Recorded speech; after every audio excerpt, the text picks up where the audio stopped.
Yep,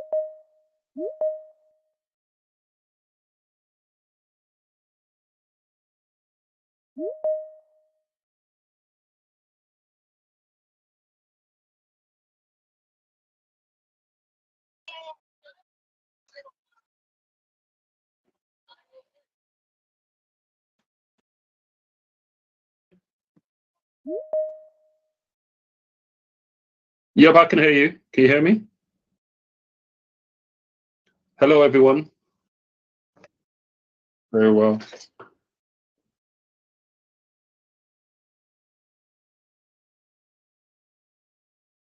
Hello. Yes.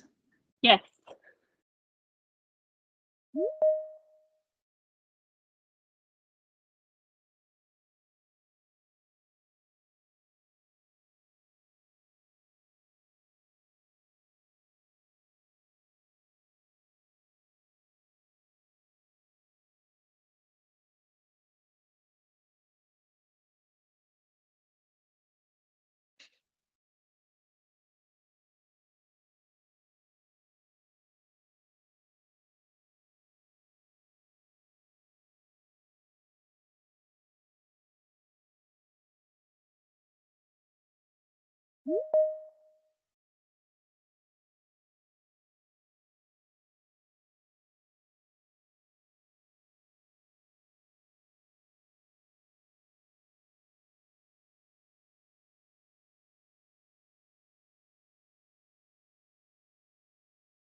Is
Hello, I'm Sophie.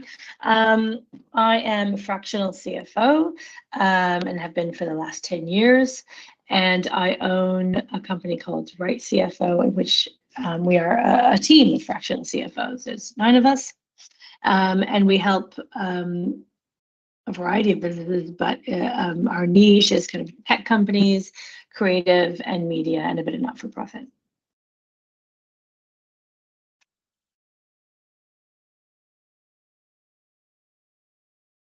Hi, I'm Harriet Formby. I'm a chartered accountant and founder of Below the Line Finance, a fractional CFA practice. I've spent nearly 15 years supporting startups and scaling businesses from early raises, pivots, problem solving through to growth, M&A and acquisitions across sectors like tech, retail, creative and professional services.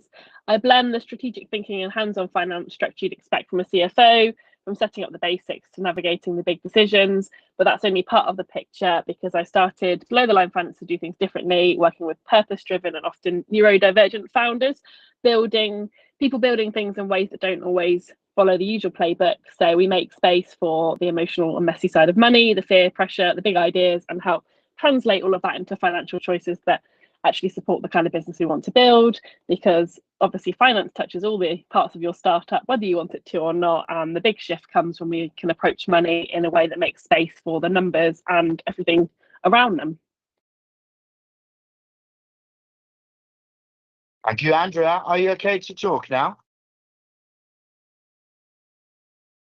All right, I think I need to make the presenter. Bear with me. Samuel, would you like to go first whilst I try and sort out Andrea's volume? Excellent. Thanks, Anton. Hello, everyone. My name is Samuel Ajala. I'm founder of Arthur Hammer and Accountancy and Scale Up CFO.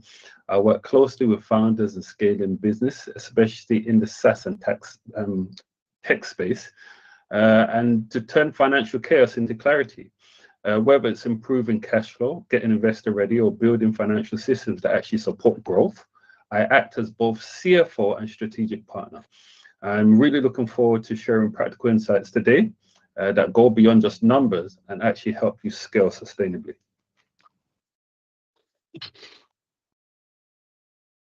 Well, that's amazing. You've heard them, people. We have some amazing people with us today. Andrea, are you okay to talk now?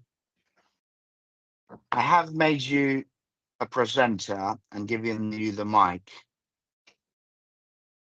Okay, what you might want to do, Andrea, is download the app, Microsoft Teams app, and then try and join via that link I just sent onto our LinkedIn group that we have for the panelists. Hopefully, Andrea will be able to sort out her audio. In the meantime, whilst Andrea's sorting that out, and perhaps whilst the team here, whilst the founders here come up with questions to ask and they drop them in the chat. By the way, if you want to ask us anything, you need to drop your question in the chat. We then give you the mic and you can ask the finance specialist yourself here. Your biggest do's and don'ts when it comes to early stage finances, team. Let's start again, maybe in the same order. We'll go with Sophie, Harriet, and then Samuel. If we can have one each, and let's not use them for both do and don't. And let's try and keep them to about a minute each, please, team. Sophie? Hello. Yeah, I would say definitely something I've seen in early stage startups is do separate your personal and business finance. And that seems very obvious, but actually I've seen it so many times. And you do really need to separate them.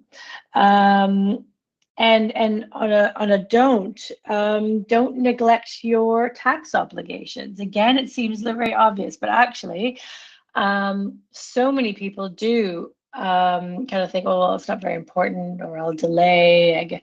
I can use the cash in a better way now. But actually, don't neglect your VAT, your corporation tax, your PAYE, that kind of thing. Get on the right foot to start.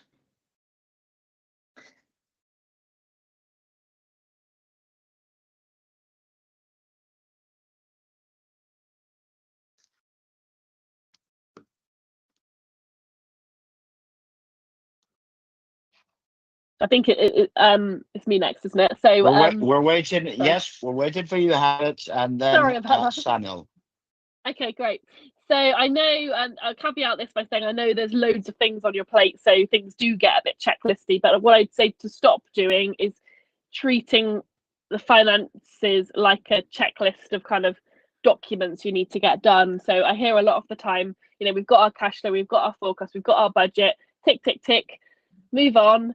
And then a few months later, if you're doing a raise, people might say to me, well, now we urgently need a proper forecast. And they say, what we've sent the investors isn't good enough, and they want to just palm it off.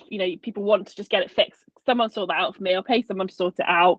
But the problem with that is if there isn't the input of the founders and the team, the model isn't necessarily going to reflect the business. It will look nice, but it won't mean anything. So I'd say whether you're raising investment, applying for a loan, or just trying to plan your growth, make sure that your financial model is something that you're kind of in conversation with and always iterating, not something you file away. So it's a living tool with kind of testing scenarios, refining decision making.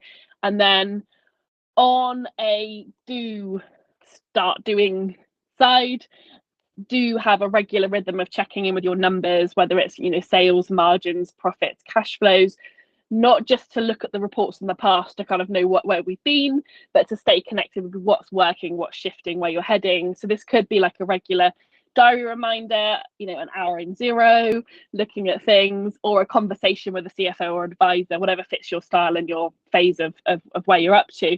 The point is to check that your foundations are holding up and are doing what you need them to do, catch the problems early, and then you can build from what's already there, basically.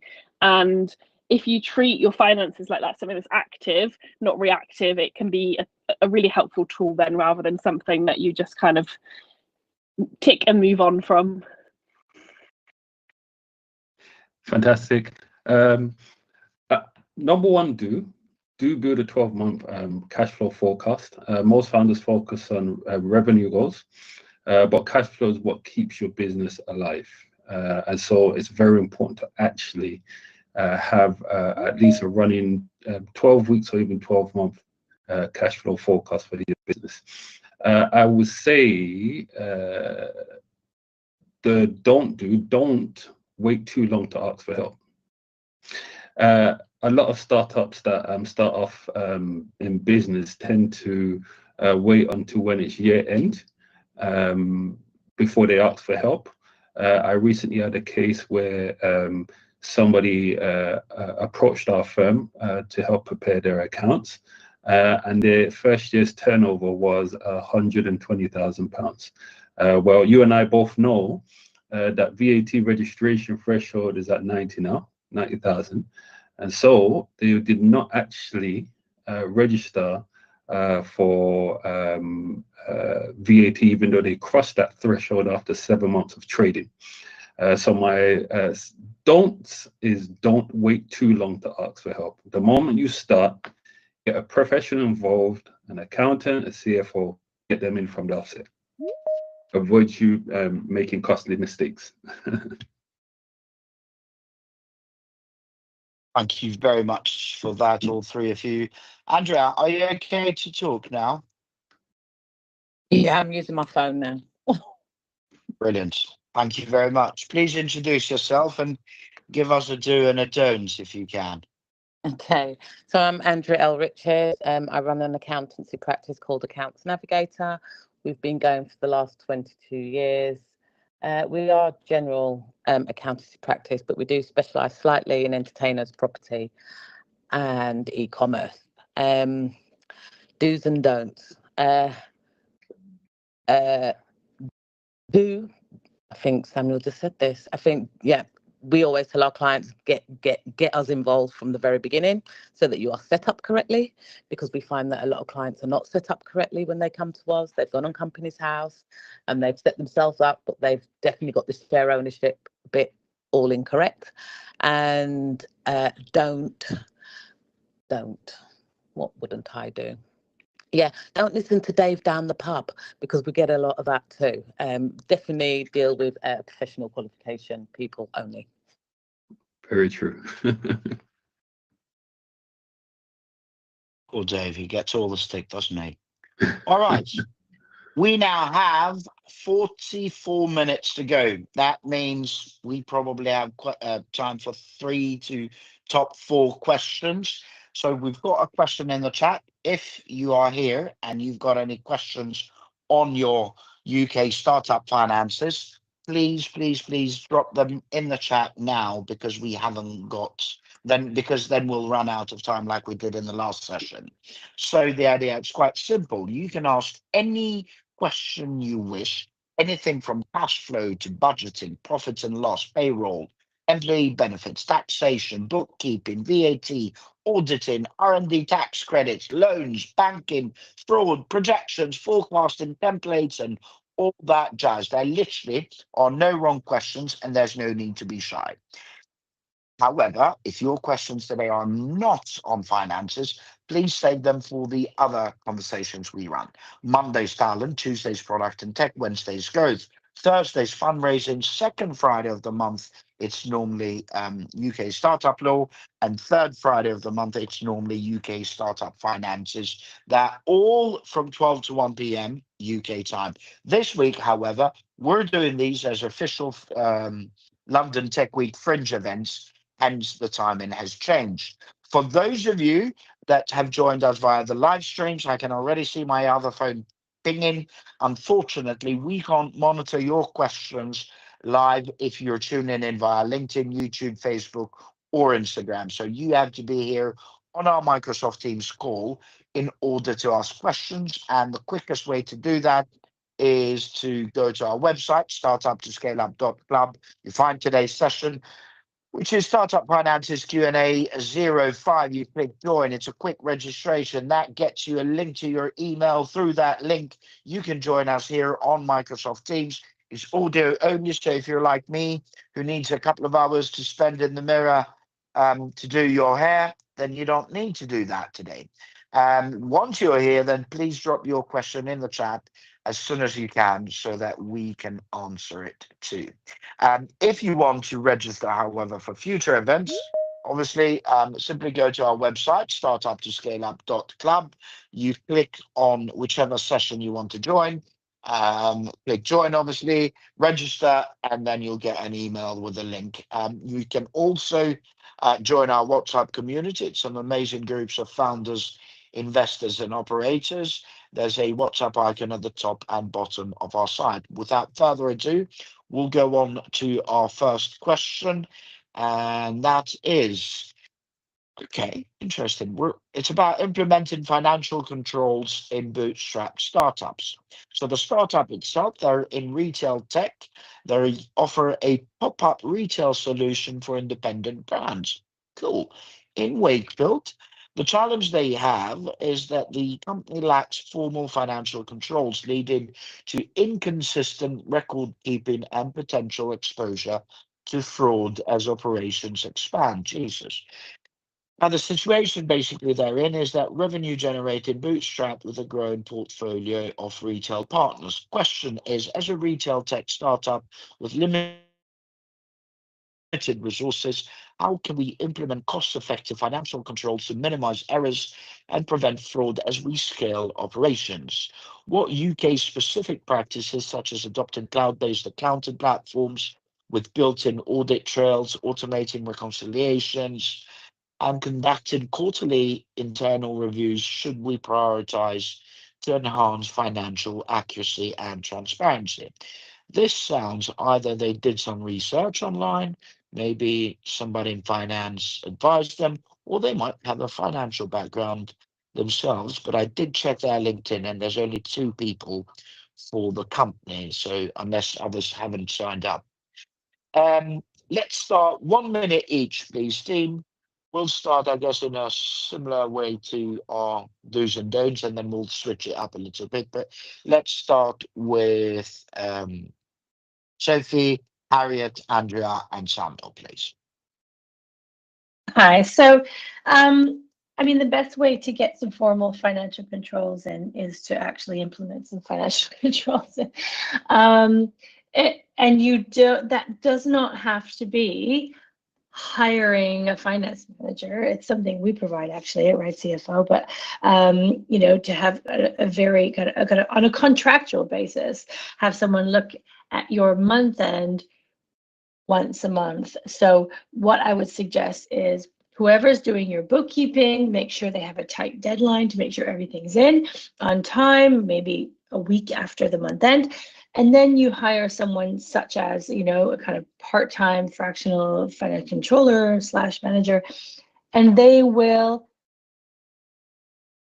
they're all to check for mistakes, check for, make sure things make sense, check for, do balance sheet reconciliations, all kinds of things. So I think that could, and especially if you don't,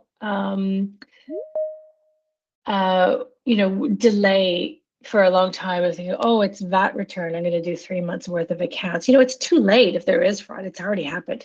So you do it quickly, on time, you get someone in who knows what they're doing, and they check everything, and if there are processes that have to be set up, then they'll set that up. It's not really about the right systems. You can have any system in the world and you can still have fraud and bad processes. It's more about getting someone in to make sure they can check everything. Thank you very much. Harriet, I believe we said. Thank you. So I've got a couple, naturally I'd have a couple of follow-up questions to ask specifically about the person that's asked the question about what their concerns are specifically about fraud and whether specifically thinking and errors. But what I would say, first of all, is naturally in a small business, in terms of internal kind of risk of fraud, because you've probably got the same person approving invoices and paying them, for example, there's naturally going to be opportunity for fraud because you're not a giant organization with division of duties and lots of different departments and people that mean that there's separation and other lots of checks to go through to get stuff done. So naturally that there's going to be an element that people's roles cross over and the same person is doing lots of stuff, so that's going to be probably a given.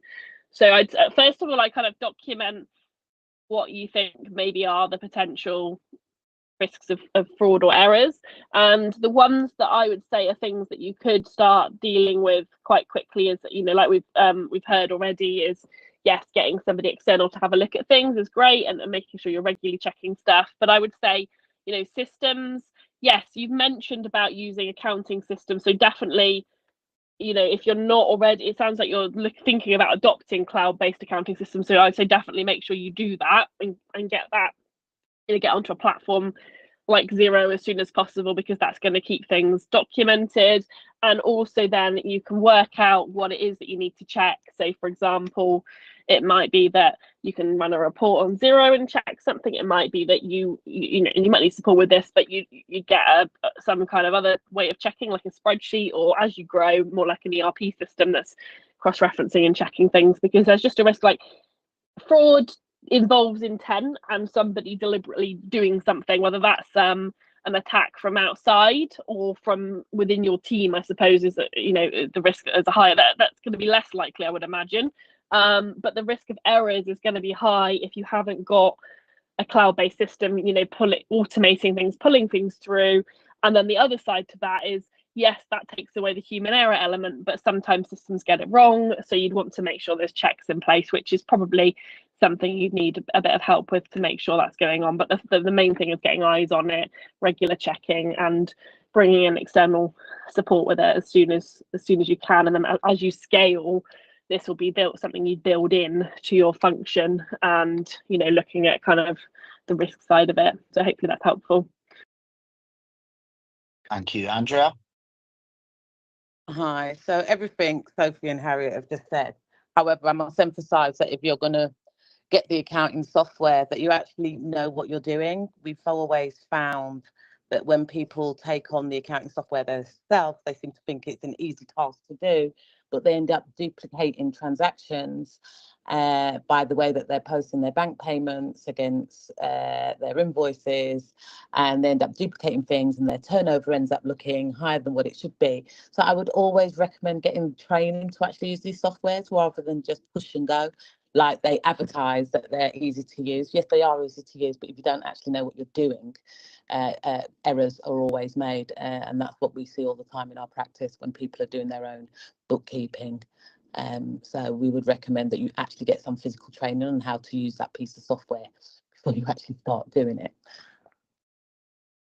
Thank you very much. And last but not least, Samuel, and perhaps any idea, sorry, because you're last, but any idea on which kind of decent systems that don't cost an arm and a leg that people can use, Sam? Well, there are many softwares out there. Xero, QuickBooks, Dext. And I think what you find with a lot of these softwares now is that they literally can reconcile themselves. You also have things like bank feeds as well. This basically directly reveals transactions through your bank account into your accounting software. Having all of these things set up makes it better for visibility for everybody in the organization. What it also does is give you live data of what's actually going through your business. I think what a lot of organizations, startups tend to do is look at their accounts at the end of the year, or they're registered for VAT every quarter.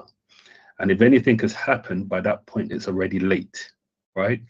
So when you have things like feeds and some of these softwares kind of automatically match bank statements with expenses and invoices, then what that does is give you a live record of how your business is actually operating.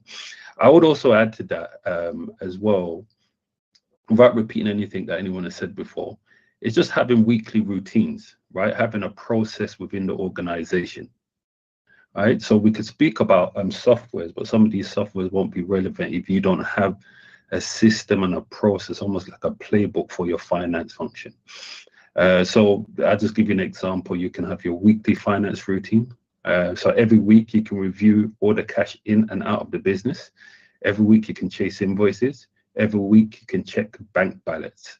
What this does for your organization, it creates visibility and make issues visible early, not 3 months on or 1 year when it's too late.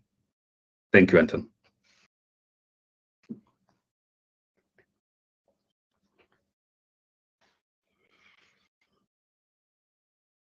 Me and my fat thumbs and multitasking do not go greatly together. All right.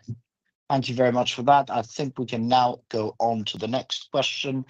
Noel, I've given you the mic. Can you hear us? Are you audible? Yeah, I can hear you. Can you hear me? Yes, we can. But please introduce yourself and fire away with your question. Okay, thank you. Yeah, my name's Noel Cummings. I'm a founder of a spin-out company, myself and a technical colleague in the med-tech sector. We've developed a new medical device, and we bootstrapped it so far. We just formed the company, and my question is to each of the panelists. We now need money before raising money, if you know what I mean. So what's the best way of doing that? I mean, is it okay to put in a director's loan, or should it be a convertible loan, or what's the recommendations of those various options from each of the panelists? Thank you very much, Noel. Noel, just before I pass you on to the experts, in my experience, investors do not like seeing directors' loans if they're investing in you. That I know. And if you want, we can go into a bit more detail, if you like, next Thursday when we have our weekly meeting with the investors, and you're more than welcome to come in and we can go into a bit more detail.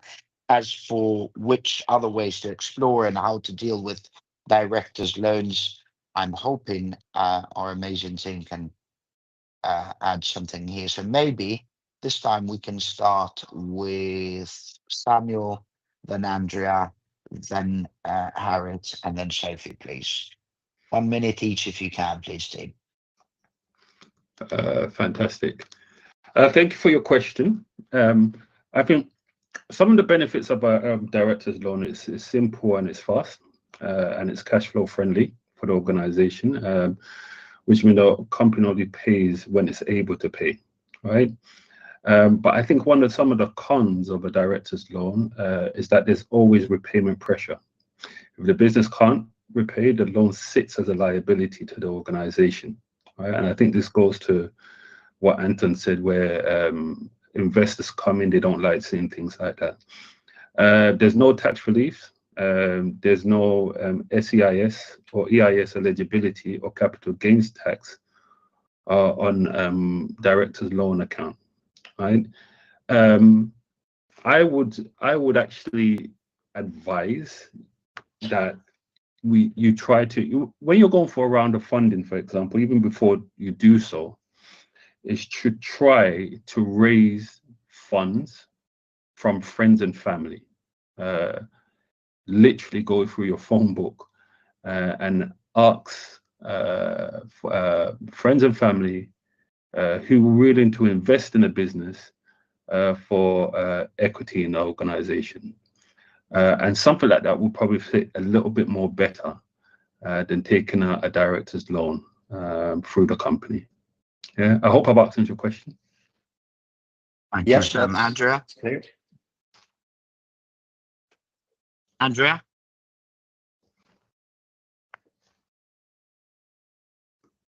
You need to unmute, Andrea. You probably. Hello? Yep.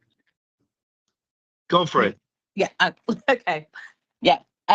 Directors' loans. For a startup, as Samuel said, yeah, not the best idea. Directors' loans. Yeah. I'm currently a CFO of a startup myself, and yeah, we have not put any money into the business ourselves. We've not done that, and we have literally done, as Samuel said, done the phone book thing and raised funds that way. When we managed to raise a few funds from that, we then managed to get an investor that gave us a big 60 grand for 2% worth of the shares. And so you're better off doing things like that than putting in your own money, definitely.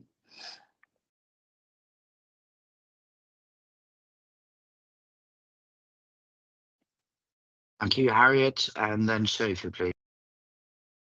So I would say, from a purely practical point of view, if you are in a pretty early stage, it's kind of inevitable that, before maybe you even get the chance to go and raise funds from anybody else, you're going to be incurring costs. So, for example, you might need to set up a website, or you might need to bring on an accountant, or there might be various events you're going to and travel and all these different things. And if you're interested in capturing those costs in the business, which you probably are, you would want a mechanism to bring them into the company so you can recognize the cost that you've incurred. And the mechanism to do that, if you've been, for example, funding them on your personal cards, would be to introduce them through a director's loan. It might be that you can, drop a bit of cash, rather than lots of scrappy little things, you have a couple of grand going in, for example, or however much, and that's the startup amount of money that's going in. Now, that might be something that, yeah, we've talked about. Perhaps that's not great for investors down the line, but it depends how far away you are from getting investment. If you're still getting ideas up together and sorting things out, then from a practical point of view, you might just need to get some money into the business. And the other side to that is, Yes, I don't know loads about, in terms of convertible loan notes you mentioned, that probably is a question for somebody more in the funding space, but it would, that's going to require legal input and advice in some form to structure that right. So the difference with a director's loan is you can do it straight away. It's not, you need to keep good records of it in your accounting system, but you can do it straight away. And the other, I think you mentioned as well, looking for sources of funding, and I'd recommend maybe having a look if you're based in the UK, and it is only for the UK, so just anyone listening, that you can get a government-backed startup loan, which is up to, I think, 25k still per director, so that can be a good source of initial, funding, and that might be useful, and it might be able to repay some of the director's loan you put in potentially as well, in terms of that initial chunk of money. So I'd just say maybe have a look at that, as well as the other things that people have recommended. Thank you. Last but not least, Sophie, please. Hello. So yeah, some great advice here. In my experience, directors tend to take money out of directors' loans, as a kind of precursor to dividends, which can only be given if you've got profits. So I would be careful there. Like I've seen before, where some people that are company owners will take. So they'll take almost like a salary, but out of directors' loans, in the hope that they'll be able to put that off, set that off against dividends. But actually, you have to have profit in the year, then you take your tax off, and after that, you can take dividends, and then you see what you've taken off the director's loan. And if you've gone over what you're allowed to take, there are some costs to that. In terms of, and I completely agree with the kind of government startup loans. It sounds like you need some, I don't know if you're pre-revenue or not, but it sounds like you need some kind of seed money. And there are quite a lot of options out there. I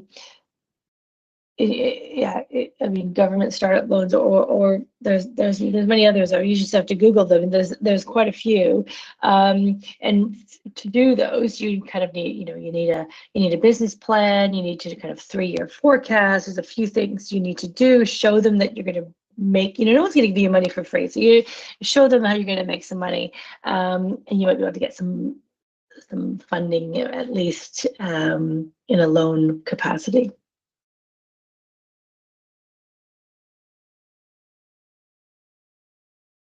Well, thank you very much to all 4 of you. Noel, I hope you found that helpful. Yes, thanks. Thank you. Very welcome, and best of luck. And do feel free to join us again. Would love to hear on your progress. And also, if you want to go into a bit more detail with the investors next week, next Thursday, at 12, we've got some amazing investors joining us on the call, and you and whoever else, for that matter, can register to any future event by our site, startup2scaleup.club. We now have 21 minutes to go, so time only for a few more questions. For those of you on the live streams, there's no point trying to send us questions, because unfortunately we can't monitor questions live on the live streams, whether you're on LinkedIn, YouTube, Facebook, or Instagram. If you do want to ask our panel questions, simply go to our site, startup2scaleup.club. You click on today's session, which is Startup Finances Q&A 05. Click join, quick registration gets you a link to your email, and via that link, you can join us here. It's audio only, and all you have to do is simply drop your question in the chat when you're on Microsoft Teams.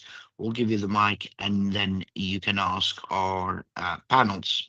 As far as today's questions are concerned, they can be on anything to do with UK startup finances, and there's no need to be shy, because, let's be honest, it's a learning curve for us all.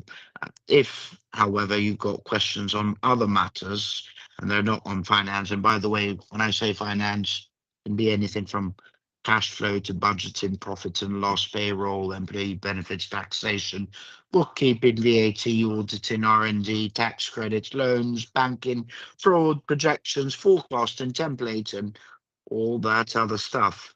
But if your questions are on other matters, then please join us for the other events we run. Monday's Talent, Tuesday's Product and Tech, Wednesday's Growth, Thursday's Fundraising, second Friday of the month it's UK Startup Law, and third Friday of the month it's UK Startup Finances. They're all from 12 to 1 p.m. UK time, and you can register to any of them via our site. On our site, you can also join our community. It's a peer-to-peer community of groups of founders, investors, and operators. And now we'll go on to the next question. I've tried to reformat these questions to make them a little bit clearer. So hopefully, and that's with the help of my old mate, ChatGPT. So let's see if I've done it right. Balancing. So the issue is about balancing recruitment costs with operational budgets. The startup, it's a media tech startup creating AI-driven tools for content creators. They're based in Derby. The challenge they have is that the company's recruitment costs, including agency fees and job advertisements, are placing a strain on operational budgets. Basically, their situation is that they're revenue generating, seed funded, with rapid scaling in the pipeline. And then the question in total, as a media tech startup experiencing rising recruitment costs, how can we balance these expenses with our operational budgets to maintain financial stability? What UK specific solutions, such as leveraging free recruitment platforms, adopting internal referral schemes, and claiming R&D tax credits for recruitment in technical roles, should we explore to optimize hiring costs without compromising quality or operational efficiency? Just wondered, maybe it wasn't the best question I picked, because this is more operational than finances. But on the finances side of this, maybe if the team want to give us some ideas, what do you advise to people do when they're having to struggle to prioritize where the money goes and how to kind of stay on top of things? Shall we start with a minute each with Andrea, then Harriet, then Sophie, then Samuel, please? Hi. So I wouldn't use recruitment agencies. Their fees are absolutely extortionate, and there are many ways, like using LinkedIn to get your staff. Yeah, I just wouldn't use them. The percentage that they charge based on salaries can be absolutely extortionate and very crippling to startups. So it's something as a business, when I've grown my businesses, I've avoided using recruitment consultants by literally using all the free resources that are out there to be used. There's also job boards that you can put, you could advertise the job on job boards, which are a lot less than using recruitment consultants. There's many other ways of hiring people, and referrals from people who you're already working with. So they might know people that could do those roles for you. But yeah, I would avoid recruitment consultants. I would say, in terms of kind of two slightly contradictory things. So firstly, when you're putting together a budget, and specifically if you've got funding, is make sure that when you price up people costs, you add in an appropriate percentage of extra cost for potential recruitment fees, so that you are budgeting for them when they happen, so that you're not kind of stuck and caught out by it. But echoing what Andrea said, I'd say yes, be creative about where you're finding people, and that can be, yes, LinkedIn, networking. I think sometimes, and I don't know specifically if this is going to apply, but for sort of media type stuff, which perhaps you're looking at, is it might be freelancers. Freelancers don't always like hanging out on LinkedIn, so you might need to find them where they are. Maybe that's Instagram, maybe that's specific communities, and yeah, be creative about what you need when. So it might be that you don't actually need an employee in a full-time hire. You actually need somebody on a contract, fractional or self-employed freelance basis.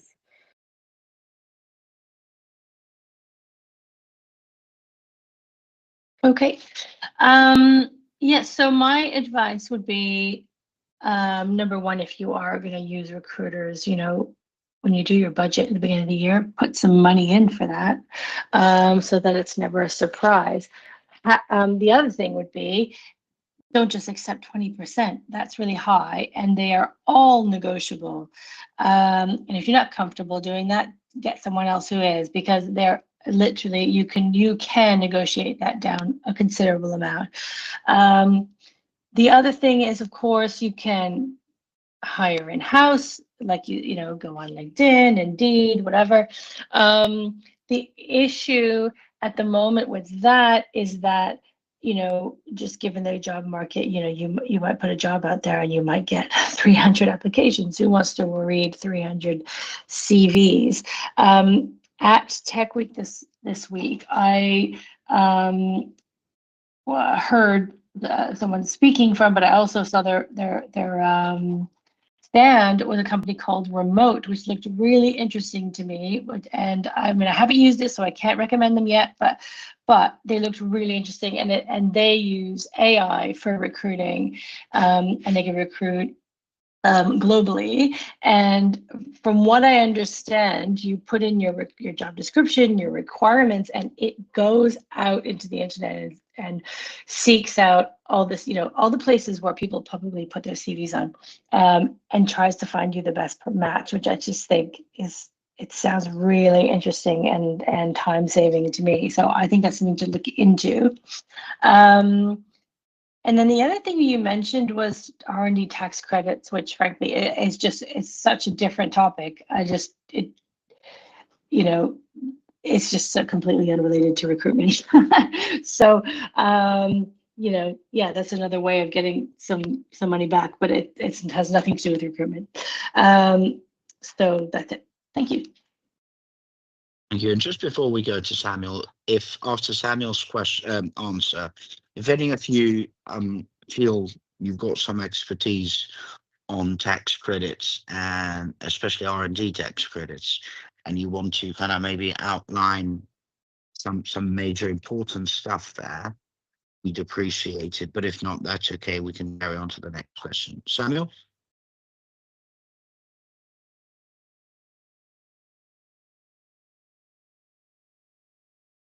Sorry, guys, I was speaking and I was muted. To be honest, I think everybody's really answered all possible questions. I think referral is a good strategy because it's low cost. However, be mindful of just trying to save money and cut costs, because hiring the wrong people or the wrong person could cost you even more. You hire them, you train them, they work with you for 3 months, 6 months, they don't pass probation.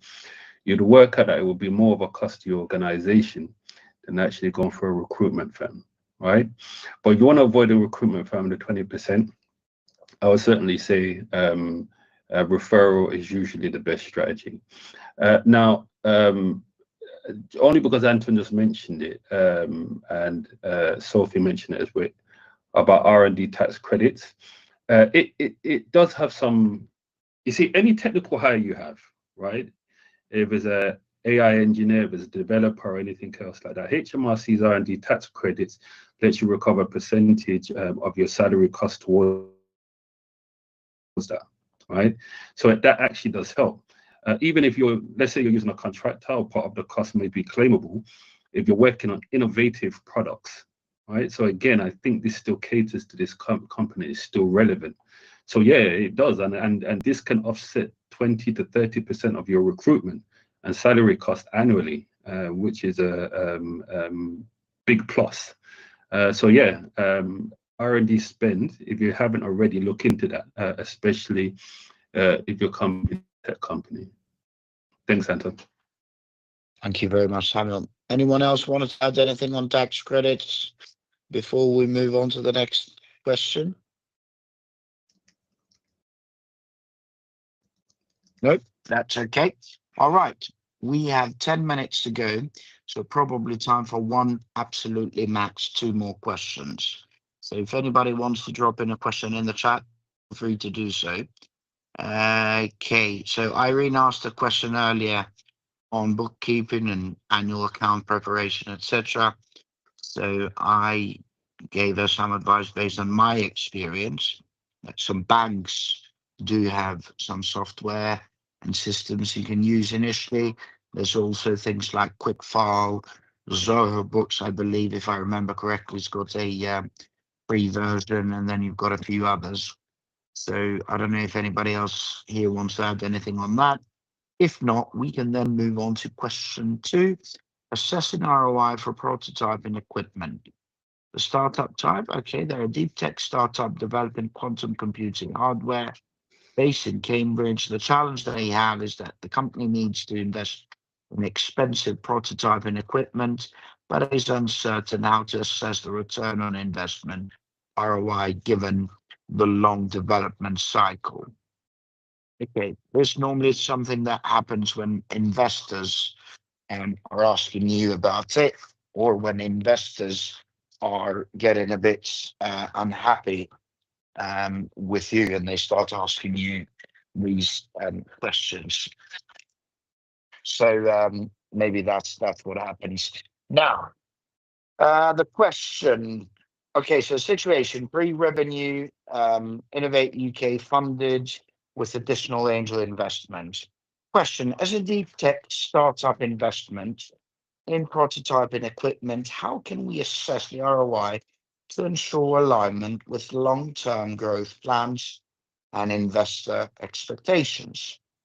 What UK-specific tools, such as discounted cash flow models, incorporating Innovate UK funding milestones and considerations such as eligibility for R&D capital allowances, should we utilize to evaluate financial viability and optimize decision making?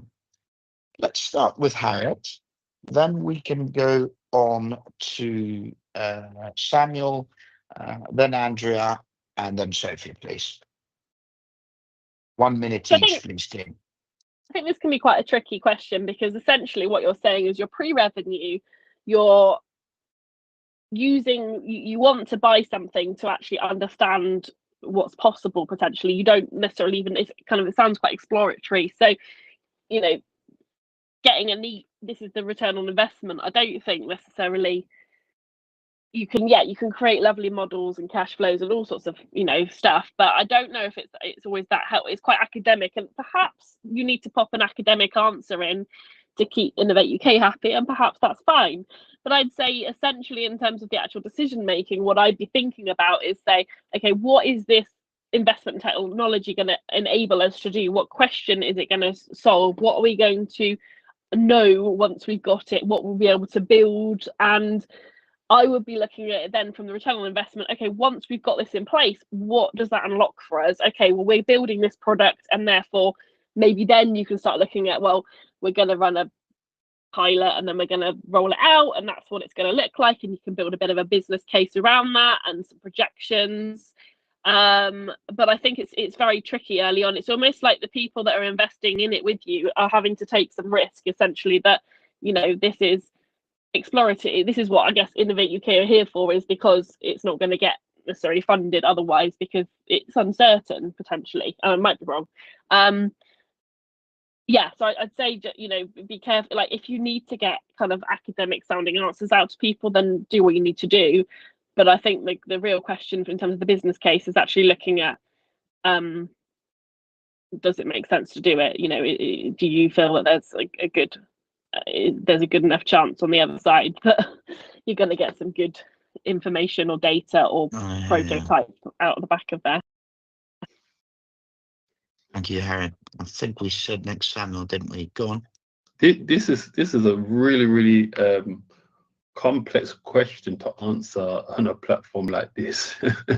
I would say that this is a 1-hour consultation, but I guess you can try a discounted cash flow model, and in there you have your Innovate funding and tranches.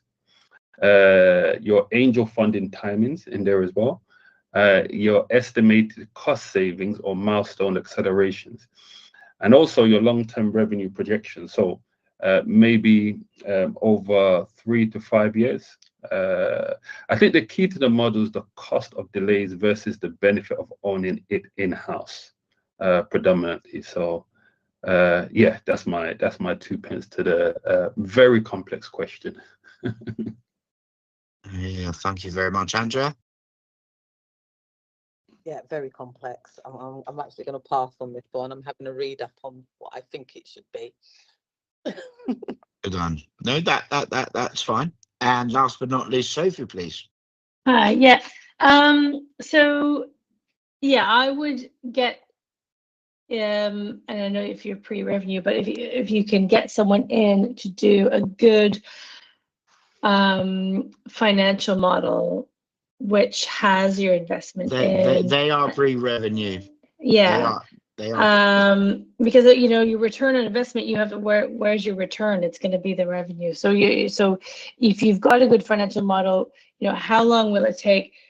Look at put all your investment in year one, how long you spend, or how long will it take to start being revenue, and you kind of work it out that way, and how long until people get their money back. I think that's kind of the only way to do it. But I mean, you know, again, R&D, that's just something different. I mean, you know, it sounds like, you know, I mean, this is the prime time to have R&D claim is when you're doing research and development and you haven't had your revenue yet. So get an accountant involved, capital allowances, get an accountant involved. But you know, you need like a 3 to 5 year. If someone's already said that, I think Samuel said it. But you need a 3 to 5 year plan. Everything that you're spending, everything. How is it going to work? When's it going to come back? When you know, and you get someone in to build that. You don't do it yourself if you're not financially, you know, that way inclined. Thank you very much. That makes sense. We've got 3 minutes to go, but one kind of quick question that stemmed from your input, team. Obviously, I know it's better and the right way is to find a professional to help you with your financial modeling. But what's your view on people using templates? You know, there are various sort of startup world platforms out there that have been kind enough to share various templates for startups doing their financial modeling. Is it okay to at least to start with, or is it really going to be a deal breaker? Maybe a sort of brief, if not just yes or no, but maybe a bit briefer than a full-on answer, if that's okay. So maybe in the same way that we went last time, we could go with, I think we started with Harriet, Sam, Andrea, and last but not least, Sophie. So I'd say, yes, following a method is great if you're kind of doing it on your own and you want to get something down. For example, you need to go and get yourself an Innovate UK grant and you need to have a bit of a model. But the other side to that is the ones I see people come to me with and say, can you help me with my forecast? This is what I've got. And they've got this hugely complicated multi-tab, goes on forever, template that they've got from the internet or from somewhere in particular that they bought it, and they plug their numbers in and it's come up with astronomical growth and all the metrics and it looks great, they think, but it's not really, when they take it to investors, that, you know, it's just not sufficient. So I'd say just be careful, like use it as a starting point to say, what's the structure I need to follow? Okay, it's helping me, you know, with prompts, but just be careful because some of them just are taking you in the wrong direction, or they just confuse you when you open them and you don't know where to start. So I'd say start with it and then probably move on to, when you can, get some support with it. Thank you. Sorry, could you just repeat the question again? I did miss it. I'm so sorry. No, that's okay. I was just thinking in terms of financial models, there's a few sites and companies out there that you can even get them for free. They share it for the startup community. Is it a no? Is it going to make or break your company? Obviously, it's okay. It's much better to have a financial person do that with you or for you.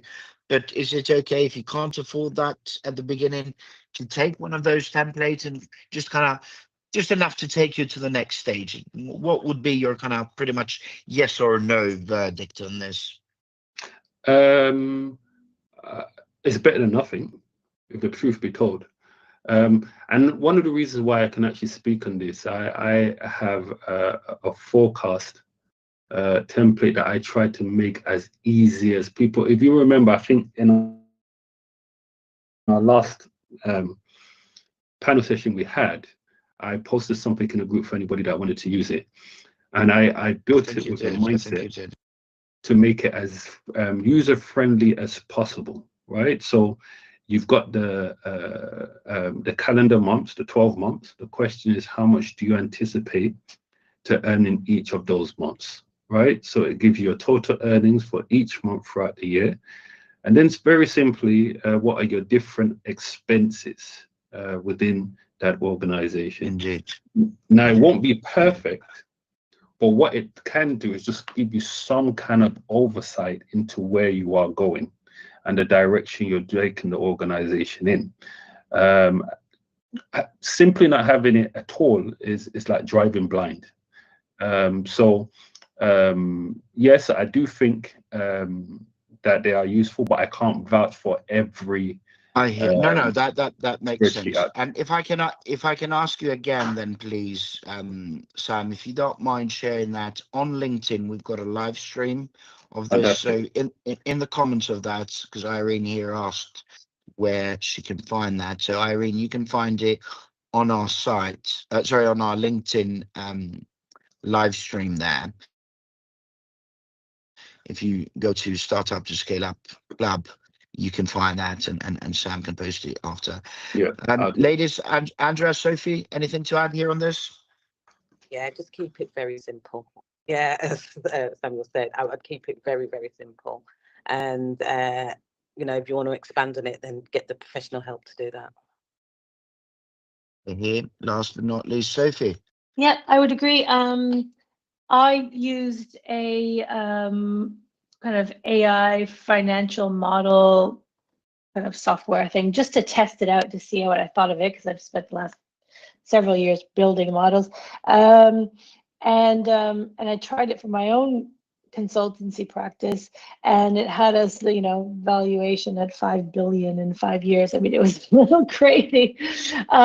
So just be careful of what you're using. It, like, I think simple is that everyone has said is absolutely right. If you have a simple business, and if you have, as in, like, you buy and sell or whatever, if there's not too many complications and you have a nice simple template, by all means use everything free that you can. Once some kind of complications start going, and you be careful using any kind of predictions. Just use that human element of looking at the projections and things and saying, does this actually make sense? Right here. Well, thank you very much, everyone. We are unfortunately 3 minutes over the line, which means we need to wrap this up. This has been our last Q&A as part of London Tech Week, and that means we can all take a much-deserved weekend. We are back on Monday with our usual sessions. Maybe some quick parting words from our panelists, if you don't mind. Our next Finances Q&A is on the 18th of July, just so that you all know, and you can RSVP to it via our site. But I believe we had, tell you what, let's start with Andrea, then Harriet, then Sophie, and then Samuel, please. Okay, for all clients, I always say get that professional help in from the very beginning, that the setup is correct and so that you're doing your things correctly, especially with simple things coming in, like MTD for ITSO and stuff like that. People need help from the very beginning to make sure that they're doing things correctly. It's vital that you do it correctly. We don't want to overpay tax.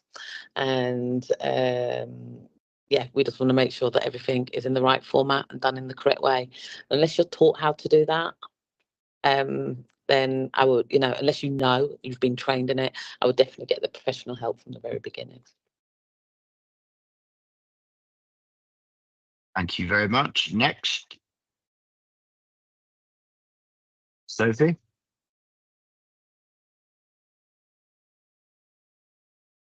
Sophie, Sorry, can you hear us? sorry, I can hear you now. Sorry, I Or Harriet? thought Sorry, I think it was Harriet next. I messed it all up. Don't worry. That's right. One at a time. Is it me then? Sorry. Right, parting words. I mean, yeah, I don't want to keep saying this the same thing as everyone else, but getting professional help is definitely one of them. And you don't have to it doesn't have to cost an arm and a leg. You just want to make sure you're on the right path. So, you can get someone in just, an hour consulting. It's something we started providing recently, kind of CFO by the hour for very early stage startups, because you just want to make sure you're going on the right path. You just want to get it right, So I think, it doesn't have to cost an arm or a leg, but make sure you have someone to bounce ideas off of. And if you can get it for free as a mentor, it's even better. Thank you very much. And Harriet, please. So I'd say, particularly if you probably are non-finance background founders, sometimes you want to kind of park the finance piece and run with the things that you enjoy doing more and you're more in tune with. So I'd say really, really try just to stay kind of in relationship with the finances. Even when it's not perfect, just keep chipping away at it, keep looking at it, keep iterating it and asking questions, because that's going to really help you, rather than kind of avoiding it and then coming to it later when there's a real problem. So just really, really try and keep picking it up and keep talking about it. And otherwise, I just wanted to say thank you for kind of having me today, and it's really great to be alongside Sophie, Andrea, Samuel on the panel. Really love to connect with you on LinkedIn, and happy to chat through anything if anyone's got any questions they want to follow up on. Well, thank you very much for joining us, Harriet. Last but not least, Samuel, please. Fantastic. It's been a pleasure being on this panel with my esteemed co-panelists. I want to, my final message to everybody listening is finance isn't just numbers, if the truth be told. It's about decisions, right? Those numbers help you to make decisions in organizations and in your startup and in your business. So build habits now that give you clarity, not just compliance, right? It's so important. Some of the discussions we've spoken about today, earlier on today, is about building processes from the offset into your organization. Whether you're pre-revenue or scaling fast, make sure your money strategy supports your mission. I shared with a client recently, it's very possible for an organization to have revenue of $1 million, yet be struggling, right? And so you need to have the financial strategy that supports where you're going, right? That can continuously fund its growth. Most startups can't, right? So please pay extra attention to the finance aspect of your organization. And if you want to find me, I've made a comment today in the LinkedIn group, so I've put a link there for anybody that wants one of those forecasts. You can find me on LinkedIn. You can find me at arthurhamilton.co.uk. That's our website, or Scale Up CFO. Look forward to hearing from you all. Take care, and I hope you enjoyed today's session. Bye. Thank you very much from everyone here. If you can see an image I've shared with everybody, please feel free to screen save it, because that is the timetable of all our events. Huge thanks to everybody that tuned in. Massive thanks to the team at London Tech Week that incorporated us within this amazing opportunity that brings people in tech together. Obviously, I'm very grateful to our panelists, some of the top people in our ecosystem that give their time for free to come and help us here. Now, a quick reminder, we run 6 regular sessions: Monday's talent, Tuesday's product and tech, Wednesday's growth, Thursday's fundraising, second Friday of each month it's legal Q&A, and third Friday of each month it's finances Q&A.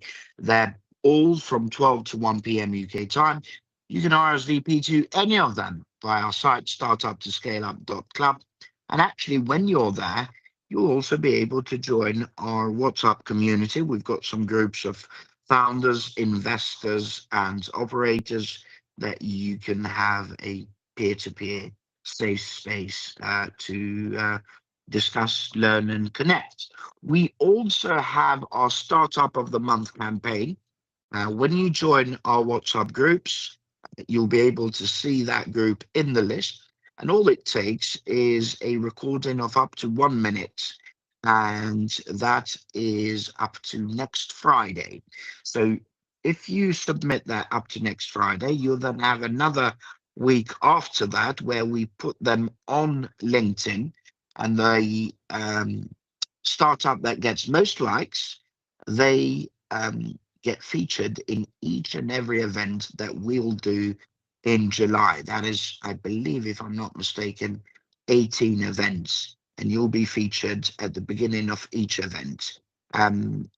Because we do them audio only, so most people will only hear the voice, and it's for startups that have been incorporated in the UK in the last 3 years. You need to be STEM or STEM enabled. Anyway, all that information,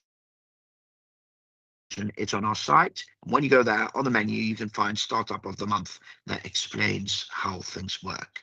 So, my parting words, just remember, the startup journey can be both exciting but also quite challenging. So try to have some fun in the meantime, and be kind to yourself and everyone else for that matter too. Otherwise, have an amazing weekend. Hopefully see you for Startup Talent Q&A on Monday. Thank you and God bless. Bye-bye for now.